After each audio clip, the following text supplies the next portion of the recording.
Bonjour, aujourd'hui une réflexion sur la journée de Kippour. Vous le savez, le jour de Kippour, c'est le jour du grand pardon.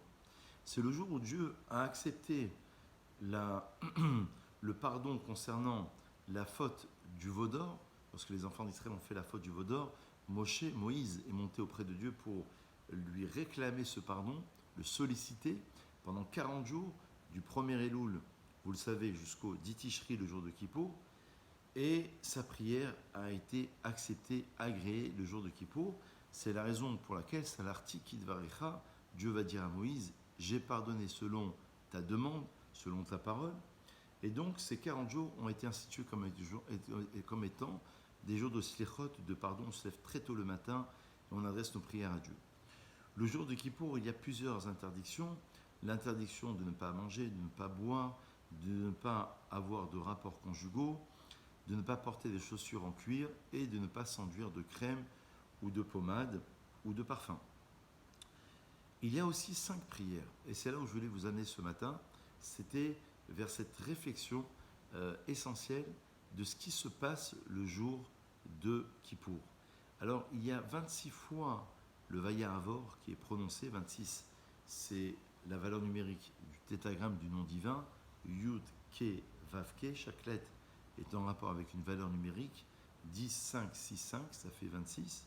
Vaya Avor, c'est lorsque Hachem passa littéralement, si on peut s'exprimer ainsi sans tomber dans l'anthropomorphisme, Hachem passa devant Moïse, et Moïse, pour implorer la faute du veau d'or, implorer Dieu concernant la faute du veau d'or, il va implorer les 13 attributs divins, Kel, Rahum, Vechanoun, toi Dieu, tu es un Dieu de miséricorde, de bonté, de vérité.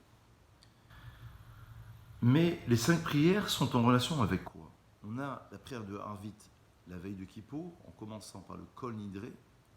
Kol Nidré, on annule tous nos vœux, parce qu'on ne peut pas commencer une prière ou une supplique ou une demande vis-à-vis de Dieu si on n'annule pas nos vœux et nos engagements devant l'Éternel. On le fait d'ailleurs entre parenthèses veille de Rosh Hashanah et veille de Kippour.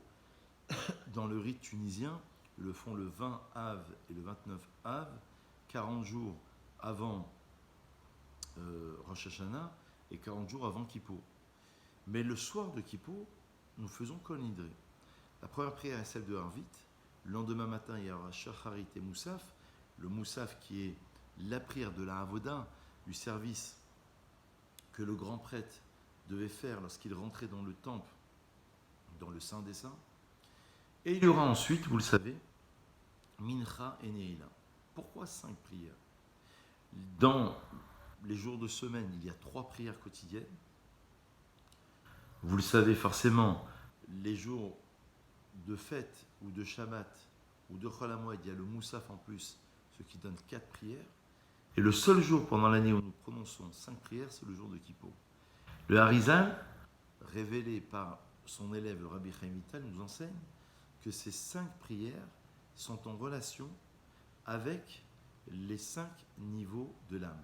Dans l'âme, il y a 5 niveaux. On va les citer rapidement. J'avais déjà fait un cours sur la mystique juive sur YouTube où on avait expliqué dans ce cours justement à quoi correspondaient les 5 niveaux de l'âme.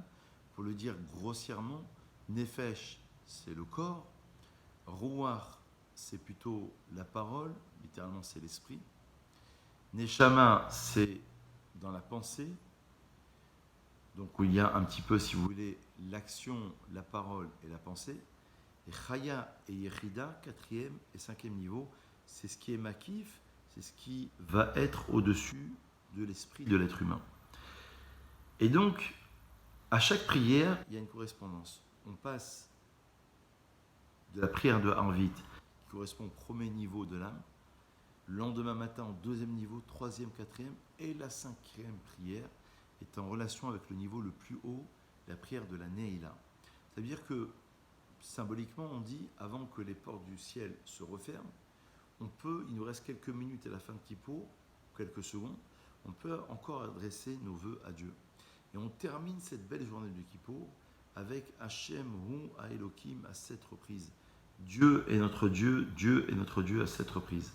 Et dans la Kabbalah, dans la mystique juive, on nous enseigne que les 7 niveaux d'un monde qui est très élevé, du monde de Hatik, vont se révéler dans le monde de la Asiya, ça veut dire dans le monde de l'action, en disant littéralement que ce Yudke Vavke Hachem, qui représente, puisque Dieu a plusieurs noms en fonction des circonstances, le Dieu qui est transcendant, qui est au-delà de la nature, s'ingère, Hu à Elohim, dans la création. Bereshit bara Elohim, au commencement Dieu créa. Elohim fait référence au Dieu de la rigueur, au Dieu de la création, au Dieu qui va imposer une limite, une frontière dans la création. Et donc, on arrive à la dernière prière de Kippour, on a compris, on s'est élevé, on ne s'est pas adonné à des paroles futiles, on s'est concentré, notre cœur était pur, on avait une volonté de se rapprocher de notre Créateur. On rejoint le divin et on termine cette belle journée de Kippour avec Hachem ou à Elohim à cette reprise. Ce Dieu qui est transcendant, qui est au-delà de tout concept, au-delà du temps, les malamina teva, les malamina zman, au-delà de la nature, au-delà du temps, c'est ce Dieu-là qui va se révéler dans le monde de l'action. Et peut-être que pour conclure, c'est tout le propre même du judaïsme, c'est d'arriver à révéler, à expliquer et à évaluer l'idée selon laquelle le divin va être présent dans le monde de l'action. Dira Batartonim, la Chassidut citera souvent ce midrash, que le but ultime de la création, c'est de faire une demeure de Dieu sur terre, qui puisse résider parmi nous. En nous souhaitant évidemment une journée tzomkal, de bonheur, avec une grande réfoua chez les mains pour tous nos malades, et encore une fois, une bonne année, Shana Tova Umetuka. Bonne réflexion et à très vite.